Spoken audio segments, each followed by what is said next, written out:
بسم اللہ الرحمن الرحیم۔ السلام علیکم۔ آپ سلمان سپیکس دیکھ رہے ہیں۔ نئی ویڈیو میں آپ کو خوش آمدید کہتے ہیں۔ طالوت اور جالوت کا واقعہ قرآن کریم میں سورہ بقرہ میں بیان ہوا ہے۔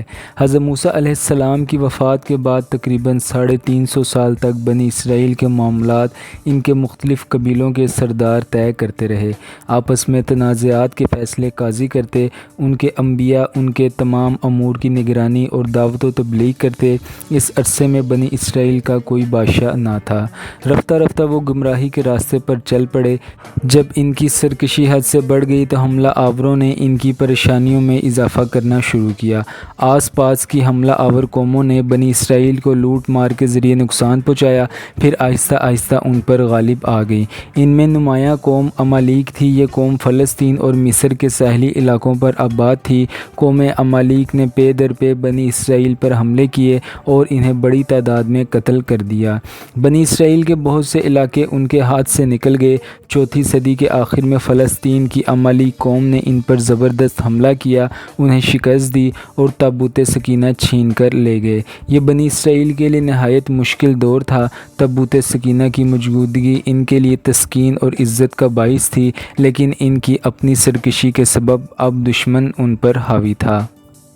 قوم عمالیق نے بنی اسرائیل پر اپنا تسلط قائم کر لیا، ان کا قتل عام کیا، بے شمار لوگوں کو مغلوب کر دیا، ان کے بیٹوں کو قیدی بنا لیا۔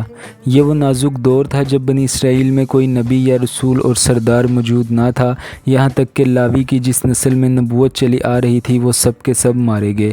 صرف ایک حاملہ عورت بچی۔ وہ عورت بارگاہ خداوندی میں گڑ گڑا کر دعا کرتی کہ لڑکا پیدا ہو اور وہ نبی بنے، تاکہ بنی اسرائیل کے لیے راہ نجات ہو۔ اللہ نے اس عورت کی فریاد سن لی، اسے بیٹا عطا کیا جس کا نام شموئیل رکھا گیا، جس کے معنی ہیں اللہ نے میری دعا قبول فرمائی۔ آپ کی تربیت کی ذمہ داری بنی اسرائیل کے ایک بزرگ نے اپنے ذمہ لی۔ شموئیل نے توریت حفظ کی اور ساتھ ہی دینی تعلیم حاصل کی۔ جب حضرت شموئیل علیہ السلام بڑے ہوئے تو بنی اسرائیل میں سب سے زیادہ ممتاز نظر آئے۔ روایات کے مطابق ایک روز حضرت جبرائیل امین ان کے پاس تشریف لائے اور فرمایا اللہ نے آپ کو آپ کی قوم کی طرف پیغمبر بنا کر بھیجا ہے۔ ان کا نسب اس طرح سے ہے: شموئیل بن بالی بن حلقمہ بن صفیہ بن علقمہ بن ابو حاشف بن قارون بن یسر بن فائس بن لاوی بن یعقوب بن اسحاق بن ابراہیم۔ اللہ نے آپ کو نبوت سے سرفراز کیا۔ آپ نے بنی اسرائیل کو راہ راست پر لانے کے لیے تبلیغ کی۔ اس وقت جالوت نامی حکمران نے بنی اسرائیل کی آبادیوں پر قبضہ کیا ہوا تھا۔ بنی اسرائیل شموئیل علیہ السلام سے درخواست کرتے کہ ان کے لیے کوئی بادشاہ مقرر کریں تاکہ اس کے ساتھ مل کر وہ اللہ کی راہ میں جہاد کریں، دشمن کا خاتمہ کریں اور اپنا کھویا ہوا مقام دوبارہ حاصل کریں۔ شموئیل علیہ السلام نے بنی اسرائیل سے یہ خدشہ ظاہر کیا کہ ایسا نہ ہو کہ جب جہاد فرض ہو جائے تو تم لوگ منہ پھیر لو۔ انہوں نے اپنے نبی کو یقین دلایا کہ ایسا نہیں ہوگا، لیکن جب جہاد کا حکم ہو گیا تو چند لوگوں کے سوا سب منہ موڑ گئے۔ طالوت ایک غریب نوجوان تھے۔ روایات کے مطابق وہ حضرت یوسف علیہ السلام کے بھائی بنیامین کی اولاد میں سے تھے۔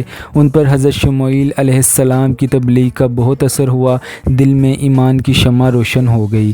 بنی اسرائیل کی خواہش تھی کہ ان پر بادشاہ مقرر کیا جائے، چنانچہ حضرت شموئیل علیہ السلام نے اللہ کے حکم سے طالوت کو ان کا بادشاہ مقرر کر دیا۔ ان لوگوں نے طالوت پر اعتراض اٹھایا کہ وہ ایک مفلس شخص ہے اور ان کا تعلق بھی شاہی خاندان یہودا سے نہیں، وہ کیسے ایک عام انسان کو اپنا بادشاہ تسلیم کرے۔ ان کے نبی نے ان کو سمجھایا کہ اللہ نے طالوت کو اقتدار کے لیے منتخب کیا ہے کیونکہ وہ تم میں سب سے زیادہ طاقتور اور علم والا ہے۔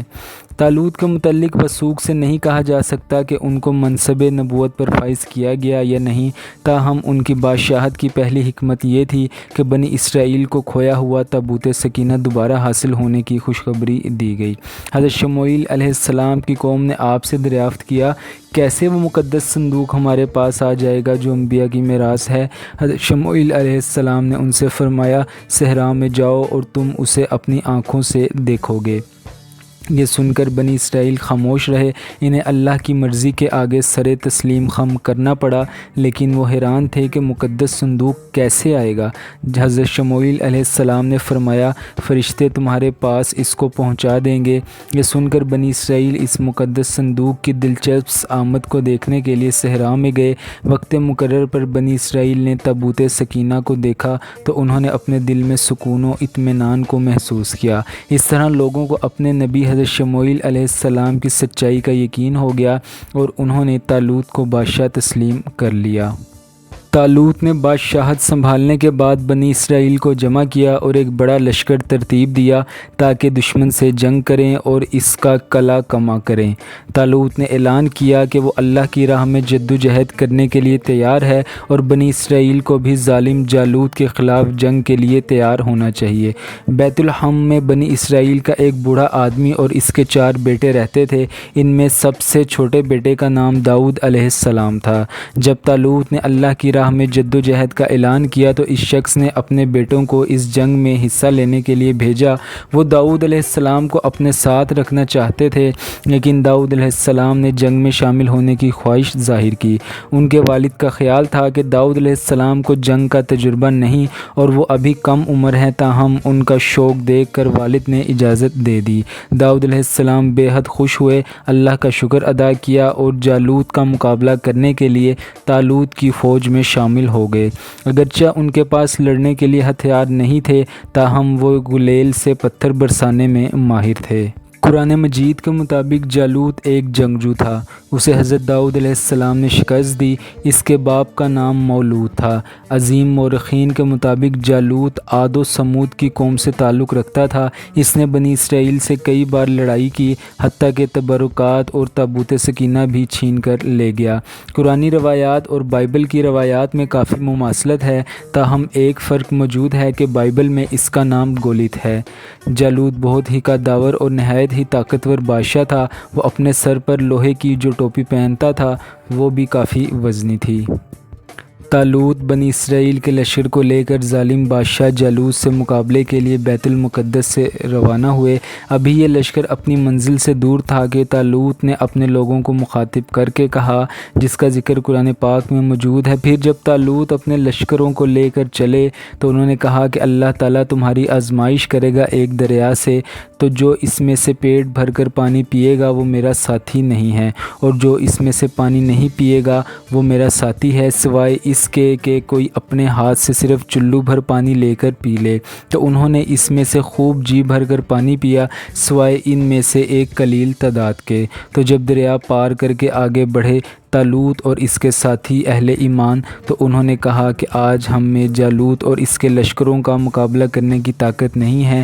تو کہا، ان لوگوں نے جو یقین رکھتے تھے کہ انہیں ایک دن اللہ سے ملاقات کرنی ہے، کہ کتنی مرتبہ ایسا ہوا ہے کہ ایک چھوٹی جماعت بڑی جماعت پر غالب آ گئی اللہ کے حکم سے، اور اللہ تو صبر کرنے والوں کے ساتھ ہے۔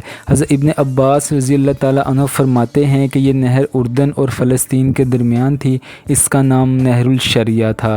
جب یہ لشکر وہاں پہنچا تو پیاس کی شدت سے سب نہر پر جھک گئے، خوب سیر ہو کر پانی پیا، لیکن کچھ ایمان افروز ایسے بھی تھے جنہوں نے ایک چلو بھر پانی بھی نہیں پیا۔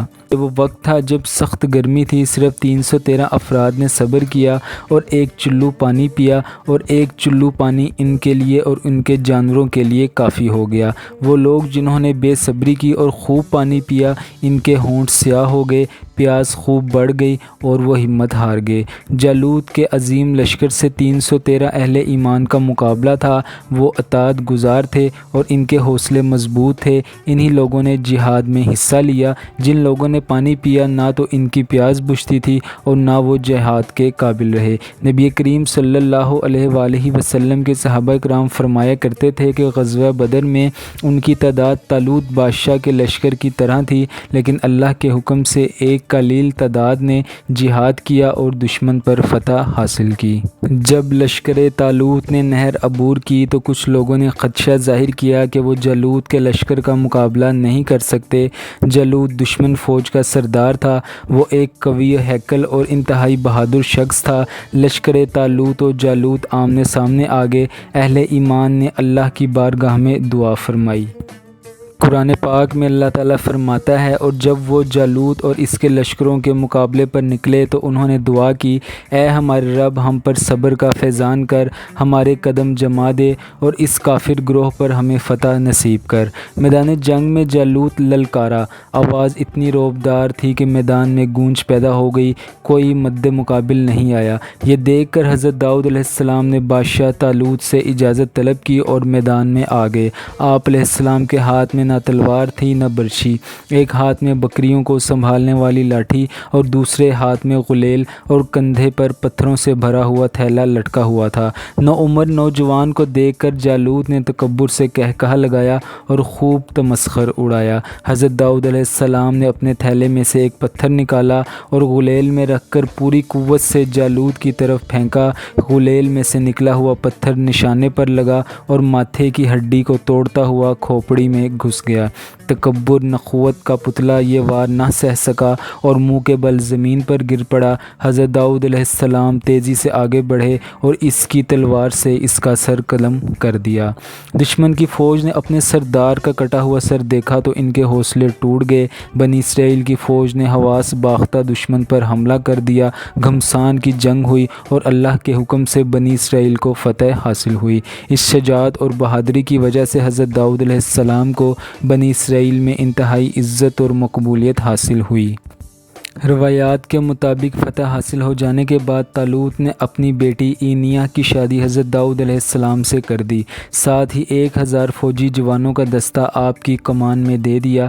وہ ابھی نبوت سے سرفراز نہیں ہوئے تھے کہ اللہ نے ان کو علم و حکمت اور سلطنت عطا فرمائی۔